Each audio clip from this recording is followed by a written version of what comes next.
Bonjour et bienvenue sur Voix Queer, le podcast qui met en avant les voix et les histoires des personnes LGBTQIA+ noires.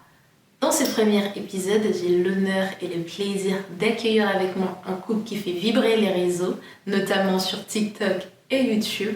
Elles partagent leur amour, leur histoire, mais elles mettent aussi en avant leur visibilité pour déconstruire les idées qu'on peut recevoir sur les lesbiennes noires. Dans cet épisode, on va parler d'amour, de représentation, de défis, mais aussi comment elles naviguent entre leur identité noire et queer dans un monde où on a encore à faire du chemin en manière d'inclusion. Préparez-vous à une conversation sincère, inspirante et surtout pleine de vérité. Sans plus attendre, accueillons nos invités du jour.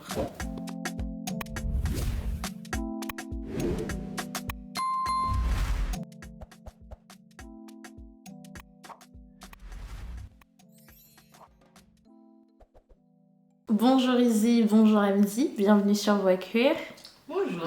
Est-ce que vous pouvez vous présenter s'il vous plaît? Je suis Amdi. Izzy, j'ai 22 ans, je vais avoir 23 ans bientôt. Ah, j'ai 22 ans aussi.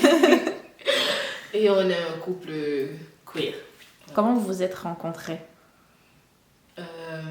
On s'est rencontrés par Instagram après. D'abord au lycée. Ouais, on s'est rencontrés au lycée. Commence dès le début. On s'est rencontrés au lycée, Il y a on a 6 perdu contact et tout, et on a repris contact sur Instagram, et depuis on s'est plus quittés. D'accord, donc au départ vous étiez des amies et vous êtes tombées amoureuses l'une de l'autre. On peut dire Ouais, ça. on va dire ça.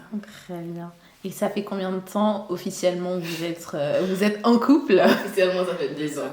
Comment ça se passe dans votre relation? Je dirais, comment vous le vivez cette relation de passer d'amitié à de l'amour actuellement?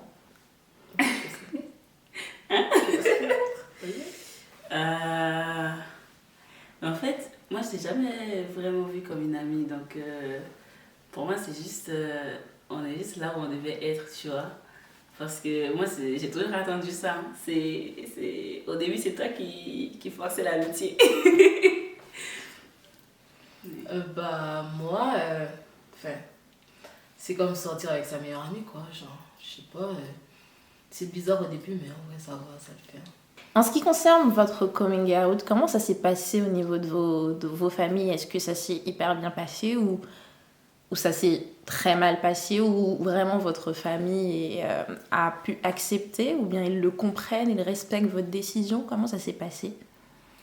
Pour moi, j'ai pas vraiment fait de coming out. Mon frère est venu me poser la question, j'ai répondu. Ma soeur est venue me poser la question, j'ai répondu. Ma mère est venue me poser la question, j'ai répondu. Ils n'avaient pas compris au début, mais genre ils ont appris à vivre avec. Même si au fond ils s'attendent à ce que je change avec le temps, mais pour l'instant ils ne me forcent pas à reprendre le droit chemin, tu vois. Mais genre, je sais que c'est un sujet un peu tabou, mais en vrai ça va.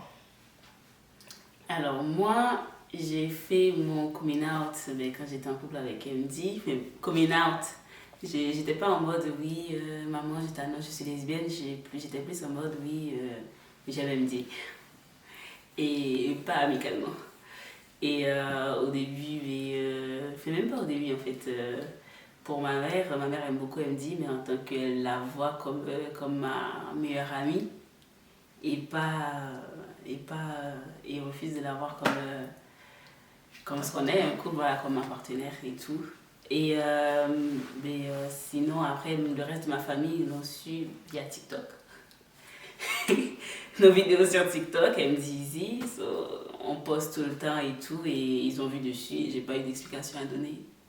Voilà, c'était assez simple. Et au niveau de la communauté, je dirais la communauté noire, est-ce que vous avez senti une différence par rapport à vos amis ou bien juste des connaissances? Est-ce que vous avez senti un peu de l'homophobie de la part de la communauté noire ou au contraire vous avez une bonne expérience là-dessus? En vrai, moi, avec mes amis, c'est plutôt fluide, je pense. Parce qu'il y a même au début ma meilleure amie qui est partie chercher de l'aide pour moi, pour m'aider à m'accepter et tout ça. Je peux parler avec tous mes amis. Donc, même si au début ils ne comprenaient pas, ils pensaient que c'était juste une folie ou un truc qui va passer. Mais genre, quand ils ont su que c'était sérieux, ils m'ont vraiment encadré. Donc pour moi, ça passe. De mon côté, comment je pourrais dire? Mes amis beaucoup sont déjà un peu bisexuels, un peu penchants, un peu hétéro-curieux. Donc, en vrai, il n'y a pas eu vraiment de différence. Au contraire, c'était plutôt bienvenue dans la team. Mais il n'y a pas eu de mauvaise réaction, franchement. Qu'est-ce qui vous a donné envie de vous lancer et de partager votre histoire, notamment sur YouTube et TikTok, et de vous représenter, de dire ouvertement que vous êtes lesbienne et de représenter un peu cette communauté qui est minoritaire, donc les lesbiennes noires, parce qu'on n'en est pas beaucoup. Est-ce que c'était un combat qui était important pour vous d'être représenté et surtout d'être peut-être des exemples pour des personnes qui se cherchent, notamment au niveau de leur sexualité? Au début, on ne s'est pas lancé pour représenter la communauté LGBT. Nos amis nous avaient dit de nous lancer sur TikTok pour présenter notre couple et tout ça. Mais on s'était lancé juste pour s'amuser, pour poster nos moments de folie, nos courts-métrages. Et c'est avec le temps qu'on a commencé à représenter en quelque sorte la communauté LGBT. Parce qu'on avait vu que on n'était pas beaucoup justement, on n'avait pas de représentation pour la plupart scènes. Du coup, et voilà. surtout, les commentaires aussi nous ont motivés du coup à pencher sur ce côté, représentation de nous en tant que lesbiennes, parce que les messages qu'on a reçus, il y a beaucoup de messages qu'on a reçus, d'histoires qu'on nous raconte, de comment les communautés se sont passées, comment les débuts de couple se font et tout. Et en fait, on s'est rendu compte que beaucoup de personnes nous admiraient beaucoup par rapport à ça, par rapport à notre courage de nous affirmer. Et on s'est dit qu'en fait, ce n'est pas rien. C'est vraiment un combat et c'est vraiment important.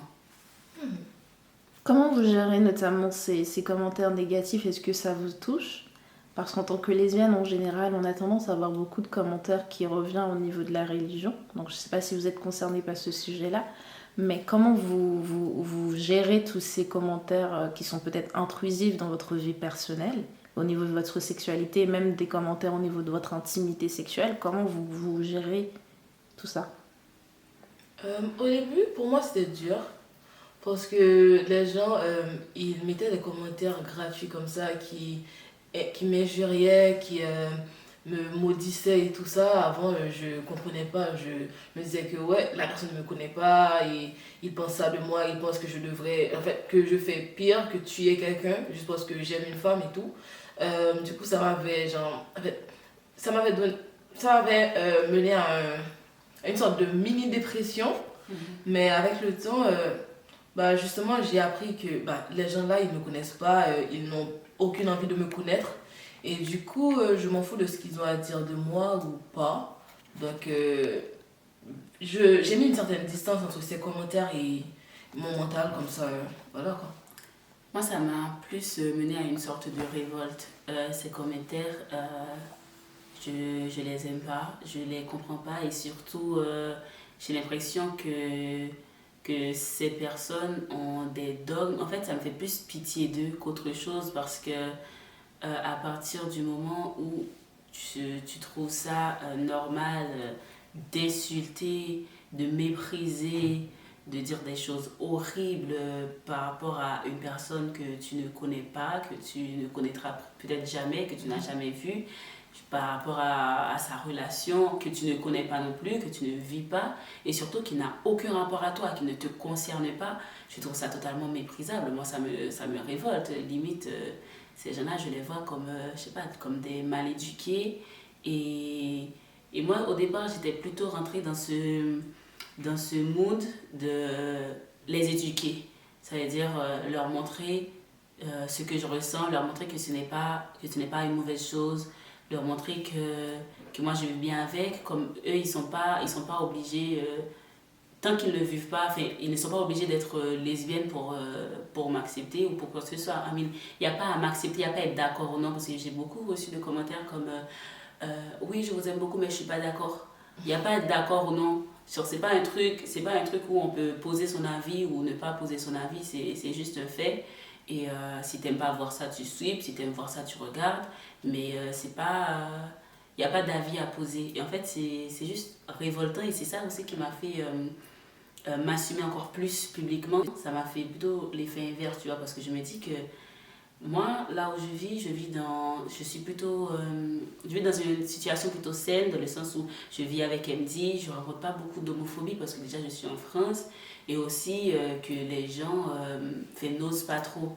Mais par exemple, ces gens-là qui sont dans des pays, par exemple en Afrique ou dans des villes où vraiment les gens ne s'excusent pas, ne font pas attention, où les gens ils reçoivent réellement les mots, ou même dans la famille, avec les amis, où vraiment c'est réel pour eux, c'est concret. Je me dis, mais ça doit être horrible, ça doit vraiment être horrible et ça me révolte, tout simplement. Alors, pensez-vous qu'il est important de voir plus de couples comme vous représentés dans les médias et pourquoi? Oui. Surtout en France, qu'il y a pas beaucoup de lesbiennes noires sur les réseaux, ou s'il y en a, ils sont pas vraiment visibles que ça. Et vu que les couples lesbiennes blanches ne, ne mènent pas tous les combats que nous-mêmes on mène, les gens qui sont lesbiennes et genre qui cherchent une représentation n'ont pas vraiment, ne se sentent pas touchés par ce que disent ces gens-là. Du coup, avoir plus de lesbiennes noires, de couples lesbiennes noires qui s'affichent, qui parlent de leurs expériences en tant que lesbiennes, en tant que noires et dans la société, ça peut aider beaucoup de gens, je pense. Et voilà quoi. Dans le sens où il y a aussi dans la communauté noire l'aspect religion Justement, revient beaucoup. Qui revient beaucoup, qui est très important. Alors qu'à l'inverse, beaucoup de personnes blanches sont athées ou sinon, je sais pas, j'ai l'impression qu'il y a il y a plus de compréhension dans ce sens-là, alors que du côté de la communauté noire, c'est vraiment horrible, c'est vraiment, il y a pas vraiment de communauté, si je peux dire. Il n'y a pas vraiment une communauté liée où comment je vais dire, où l'un s'associe à l'autre. Du coup, c'est pour ça que je trouve important que beaucoup de lesbiennes noires s'affichent et surtout se lient, se rencontrent pour s'exprimer, pour parler. C'est pour ça aussi que je trouve que ce podcast est important parce que toi, tu es lesbienne, noire, tu me comprends et tu es religieuse aussi et nous aussi. Genre, on arrive à se comprendre et plus on communique, plus on parle, plus ça apaise également. Mais en même temps, c'est à double tranchant parce que je me dis que pour représenter la communauté lesbienne noire, c'est un travail, c'est un poids, c'est un devoir, si je peux dire. Et donc, qu'il y ait beaucoup de représentations, oui, mais de bonnes représentations. Pas des représentations qui sont faussées ou qui va mener justement à l'inverse de ce qu'on veut dire. Par exemple, une relation qui s'affirme, mais la relation n'est pas du tout saine, la relation est très toxique ou appuie sur des clichés que les autres ont, ça va nous décrédibiliser et c'est pas du tout bon pour la cause. Au lieu d'avoir beaucoup de représentations faussées, mieux vaut ne pas en avoir, moi je dis. Parce que moi, quand j'ai envie d'être représentée, j'ai envie de voir des couples sains, des couples qui montrent que oui, c'est possible, des couples qui montrent que les relations lesbiennes, c'est pas forcément hétéronormalisé, les deux masculins, c'est normal. Deux femmes, c'est normal. Femme masculine, c'est normal. Être STEM, montrer que on est des femmes, on s'aime, il y a quoi? Et pas les préjugés, parce qu'il y a beaucoup de lesbiennes aussi que elles-mêmes, elles devraient avoir des représentations parce qu'elles-mêmes, elles sont dans des préjugés énormes. Tu vois, et elles-mêmes, elles devraient être représentées et pas être une représentation pour les autres. Justement, en fait, j'ai remarqué qu'il y a des relations qui sont plus représentées que d'autres, comme les mas-femmes, c'est normal. Parce que, genre, une personne masculine, genre, donc une figure, genre, plus forte et tout, qui gère le couple et tout, et une figure, genre, plus passive, tu vois. Et je trouve ça dommage qu'on soit obligé malgré qu'on essaie de se défaire des codes de la société, on reste quand même dans ce schéma hétéronormal. Tu vois, du coup, s'il n'y a plus de couple, genre masse qui se présentent sur les réseaux, qui parlent de leurs défis et tout ça, je pense que ça peut vraiment avancer avec... Ça peut, je sais pas, ça peut vraiment nous aider, tu vois. Donc, on invite les femmes, les masques, tout. Vous êtes tous et les sans bienvenus. devoir rabaisser les autres aussi. Genre, ok, tu es femme, pourquoi t'es pas obligé de rabaisser femme, t'es masse, pas obligé de rabaisser les autres. I mean, on est toutes des femmes qui aiment des femmes, tu vois, on est là pour se... oui, pour voilà, s'épauler et tout, voilà quoi. Avez-vous été confronté à des attentes ou des stéréotypes sur ce que devait être un couple lesbien? C'est-à-dire que comment vous vous définissez dans votre relation? Parce que tout à l'heure, vous avez abordé le fait qu'il y avait beaucoup de représentations de couples où on voyait des studs avec des femmes, notamment, ou de femmes-femmes. Mais on ne voyait pas les relations où on peut avoir deux studs ensemble. Où beaucoup de personnes pensent que ce n'est pas envisageable dans la communauté. Vous, comment vous vous définissez dans votre relation? Est-ce que vous êtes stud? Est-ce que vous êtes femme? Comment vous vous positionnez? Qu'est-ce que vous voulez transmettre aussi également dans votre relation? Moi, en soi, je me mets pas d'étiquette. Je n'ai jamais pu rentrer dans les cases de stud. Il y a trop de codes que je n'arrive pas à respecter et tout. Et femme, je suis pas femme, donc ça se voit. Et même STEM aussi, il y a beaucoup de codes. Du coup, je préfère... je suis une femme qui aime les femmes, quoi, qui aime s'habiller masculinement parfois et féminin parfois, tu vois. Mais les gens s'attendent surtout parce que je me présente plus de façon masculine. Du coup, les gens s'attendent à ce que je sois l'homme de la relation, que je gère ici, que je sais pas, que je sois la voix forte de notre relation, alors que c'est pas forcément ça, tu vois. Y a ma personnalité qui joue plus que ce que je présente au monde. En soi, moi, je suis plus féminine en soi, dans mon caractère, tu vois. Donc, ça va à l'opposé de ce que les gens attendent de moi. Et du coup, si je me force à respecter ce que disent les gens de moi, ça va vraiment me freiner dans ma recherche de moi-même en soi. Parce que c'est pas du tout la même personne, tu vois. On a beaucoup de responsabilités dans notre couple, quoi. Oui. Je comprends ce que tu veux dire. Genre le fait d'être enfermé en mode si tu te dis masculine, du coup les masculines, les gens s'attendent à ce que économiquement c'est toi, être même dans l'intimité c'est toi, je sais pas, et même quand t'es féminine, je comprends très bien ce que tu veux dire parce que mais moi je me considère comme féminine parce que je suis plus souvent ma manière d'être est assez féminine, sauf que j'ai aussi des caractères très dominants dans certains endroits où je pourrais dire que je suis plutôt STEM. Mais en fait, ça me complique la vie, tout ça. La STEM, masculine, ça me complique parce que...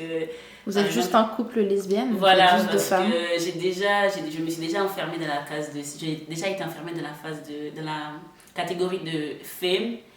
Et dès que je m'habille un peu oversize, ça allait pas. Dès que je suis fatiguée, et je suis moi, femme, j'aime une femme et c'est tout ce qui compte pour moi. Après, qu'on me voie, qu'on me dise que je suis femme, ça me dérange pas. Qu'on dise que je suis STEM, ça me dérange pas. Si quelqu'un veut absolument me catégoriser, ça va plus être STEM ou femme. Mais moi, personnellement, j'ai pas tendance à me dire... Il n'y a pas un endroit où je vais avoir une conversation où je dis toi t'es femme, t'es masculine, t'es STEM, ah moi je suis STEM, je suis femme, pas vraiment. Donc voilà. Souvent, nous, les lesbiennes noires, on met en avant le fait qu'on soit noir.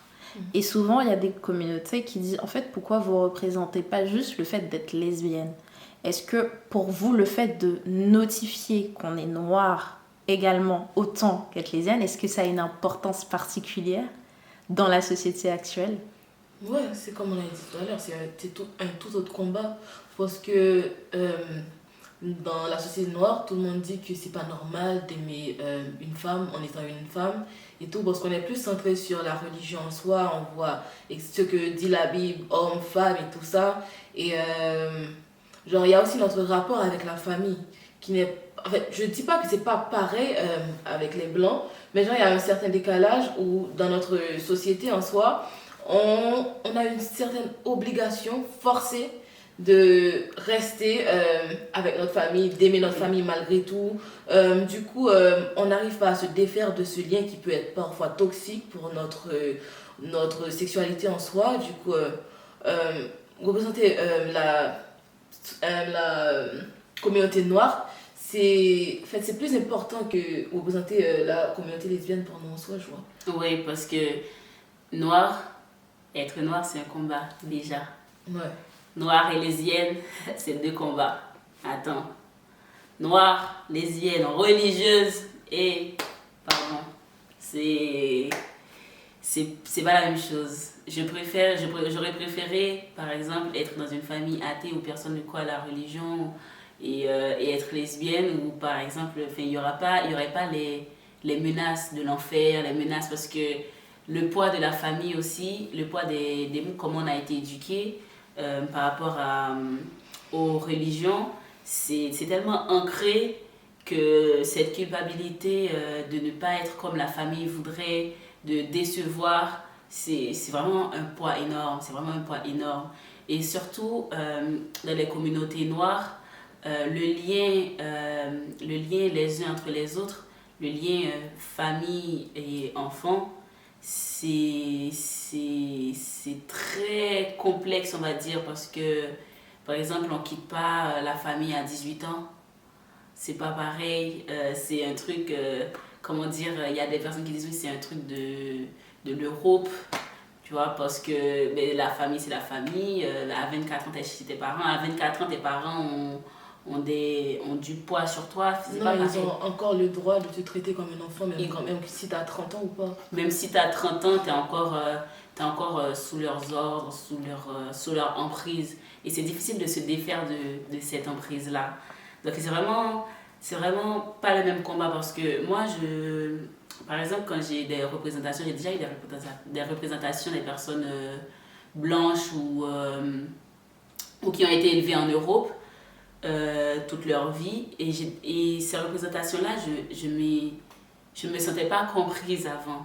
Je me sentais pas comprise parce que j'avais l'impression que c'était plus facile. Je me disais, oh, pourquoi mes parents ne sont pas aussi ouverts?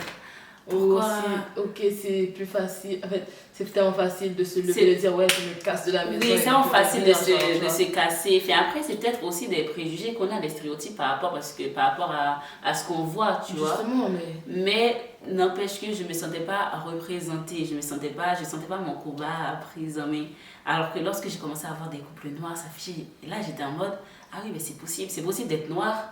Et en fait, c'est pas que les couples noirs s'affichaient, c'est qu'on a appris aussi à connaître ces couples noirs, ces lesbiennes noires.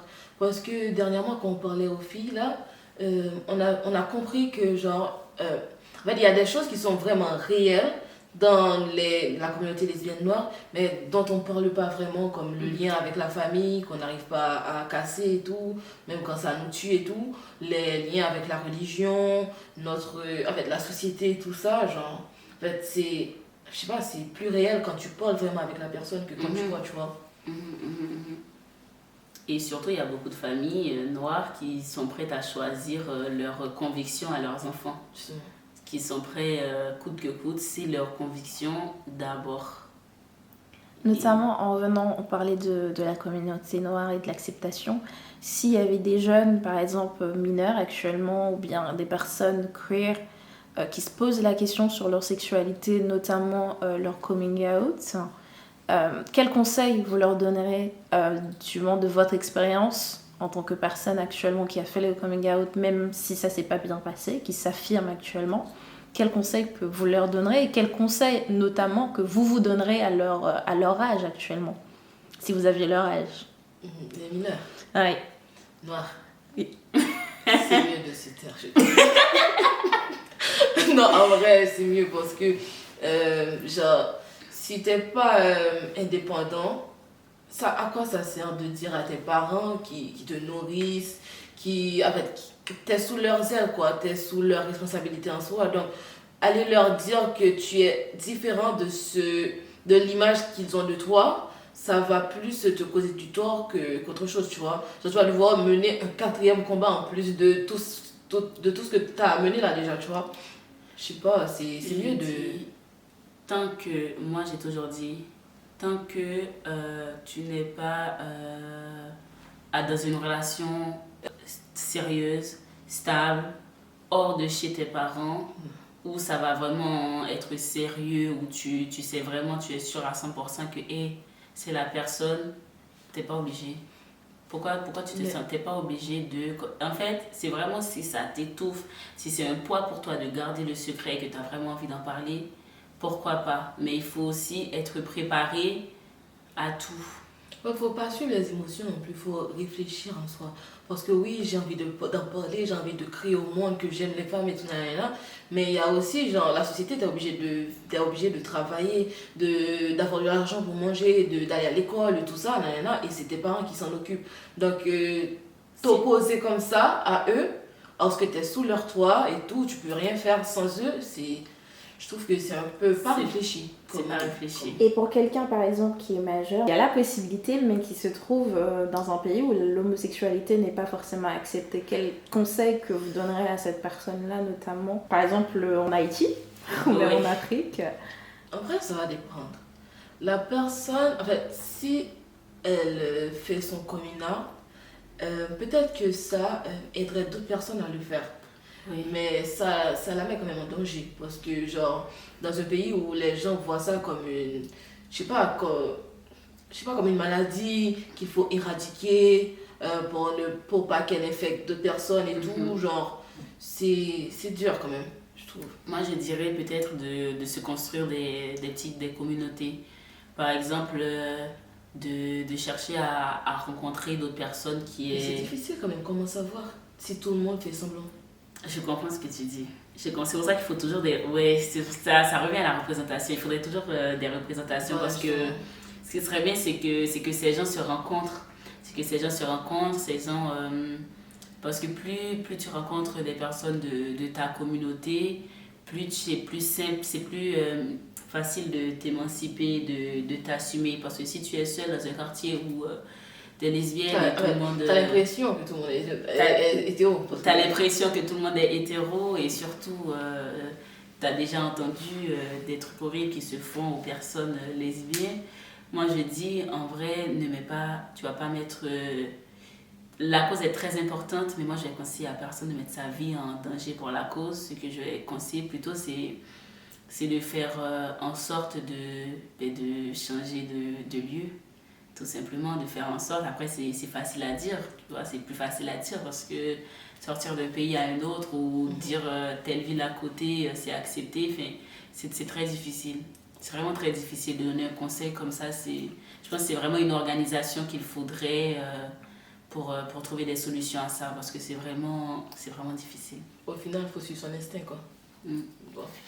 En tant que lesbienne noire, vivant en France et croyant, comment vous vivez votre croyance et votre sexualité? C'est une question qui revient assez souvent sur vos vidéos, que ce soit sur YouTube ou sur TikTok. Est-ce que vous pouvez, avec votre expérience, guider quelqu'un, par exemple, qui se trouve dans la même situation que vous, qui, au niveau de sa sexualité, qui se pose, est-ce que les deux sont compatibles? Quel conseil vous lui donnez? Moi, personnellement, j'ai été très religieuse en soi. Depuis que je suis toute petite, mon père était pasteur. Du coup, réaliser que j'étais lesbienne, c'était vraiment un non pour moi. Genre, c'était horrible. Je me voyais déjà brûler en enfer et tout au début. Et je priais pour que ça parte, tu vois.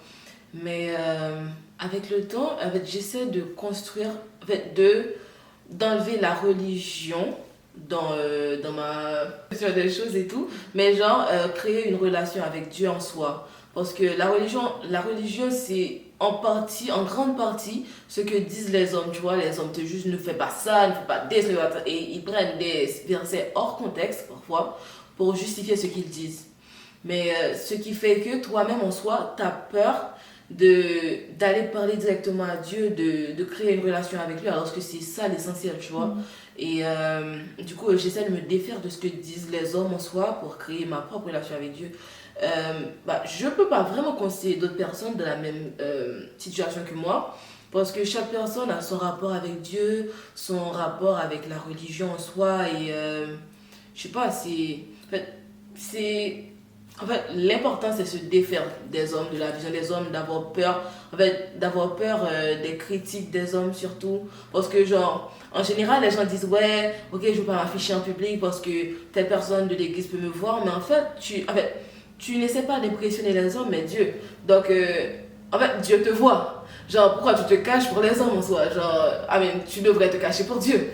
Tu vois, genre, au final, tu vis que pour les hommes et pas pour Dieu. Donc, créer ta relation avec Dieu avant de prendre en compte ta relation avec les hommes. Moi, je dirais plutôt de se poser les bonnes questions. Se demander, ok, pourquoi je me sens mal dans ma peau? Est-ce que je me sens mal? Pourquoi et quand je me sens mal dans ma peau? Est-ce que je me sens vraiment très mal quand je suis avec une femme? Ou est-ce que je me sens très mal? Est-ce que j'ai peur qu'à l'église, ça se sache? Est-ce que je me sens très mal quand je suis à l'église, sachant qu'à la maison, il y a une femme? Est-ce que... en fait, je me dis, il faut se poser les bonnes questions et y répondre soi-même, et ça va mener à vos propres conclusions, à savoir, ok, est-ce que je m'en veux vraiment par rapport à ce que Dieu en pense ou par rapport à ce que l'Église va en penser, comme tu as dit. Est-ce que tu as l'impression de faire d'être d'être autant dans le mauvais chemin quand tu aimes, quand tu es avec ta femme et que tu l'aimes? Est-ce que tu as vraiment l'impression que ce que tu fais c'est horrible? Est-ce que tu as l'impression de devoir quelque chose? Mais parce que moi je dis que au lieu de parler de religion, je parlerai, comme tu as dit, de relation avec Dieu. Comment tu le ressens? Genre, essaie de te défaire déjà de ce qui t'est dit par d'autres personnes, et essaie de voir en toi ce que tu ressens, parce que la parole, elle est en toi. La parole, elle est en chacun de nous, si j'ai envie de dire. Toi-même communique, toi-même parle-en, témoigne-en, pas à l'église, témoigne-en à Dieu, parle avec lui, parle-lui sincèrement de ce que tu ressens, parce que être à la maison avec ta femme, aller à l'église et puis pleurer, être dans la confusion, ça va avancer à rien. En fait, il faut lui parler directement. En vrai, c'est vrai, c'est Dieu qui te dit ce que tu dois faire. Hein. Si après t'être défait de ce que disent les gens, l'église et tout, tu sens encore que faut pas faire, tu peux rester seul. Parce qu'il y a des hétéros qui restent seuls, genre, je sais pas, qui se consacrent à Dieu, tu vois. Genre, t'es pas obligé de te forcer de faire quelque chose juste parce que, je sais pas, genre, voilà quoi. Oui, je comprends ce que tu dis. T'es pas obligé d'être en couple, t'es pas obligé, mais c'est ça que tu voulais dire, qu'elle n'est pas obligée de se mettre en couple. Elle peut aussi faire comme les personnes hétéros. Si, genre, c'est pas l'église qui oui, si après si c'est pas l'église qui gêne, si c'est vraiment en toi, genre profondément en toi, t'as l'impression que quand tu parles à Dieu, t'as l'impression que t'es pas dans le bon chemin. T'es libre de rester seul, t'es libre de méditer dessus. L'essentiel, c'est pas de chasser ses sentiments en soi. C'est de consacrer à Dieu si t'es chrétien, quoi. Quel message aimeriez-vous transmettre aux jeunes lesbiennes noires qui vous écoutent et qui cherchent des modèles? Quel message? Alors, le message que j'aimerais transmettre, c'est soyez vous-même. Suivez votre cœur. Voilà, suivez votre cœur, soyez vous-même, soyez authentique. Aimez-vous d'abord. C'est tout.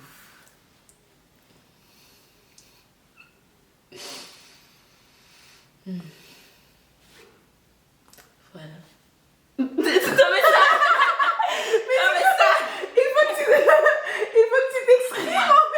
Alors, le message que je transmets toujours, mais je transmets vraiment toujours partout, donc vous entendrez ça toujours, tout le temps, souvent, c'est ne vous excusez pas d'être heureuse et de vous choisir. Voilà. C'est le mot de la fin. Pour cette interview, ça nous a fait plaisir de partager notre histoire et tout. Si vous voulez nous suivre, on est sur les réseaux aussi, sur NDZ, TikTok, YouTube et Instagram. N'hésitez pas à vous abonner, à partager, à commenter, parce que ça nous donne de la force. Mais pour continuer, on lit et on répond aux commentaires. Donc vraiment, n'hésitez pas, ça nous fait super plaisir. Et abonnez-vous à cette page aussi. Ah oui, cette page. Et voilà, ce premier épisode est maintenant terminé. J'espère que cette interview vous a plu, qu'il vous a touché et surtout qu'il vous a permis d'avoir l'envie et de continuer à vous déconstruire sur les idées reçues sur les lesbiennes noires. Merci à MJ et Izzy d'être venus partager leur histoire avec nous. Vous avez la possibilité de les retrouver notamment sur YouTube et TikTok. Il existe notamment une version de cette interview en version podcast disponible sur toutes les plateformes. Si cet épisode vous a plu, n'hésitez pas à le partager autour de vous, à liker et à commenter. Quant à nous, on se retrouve au prochain épisode avec de nouvelles invités.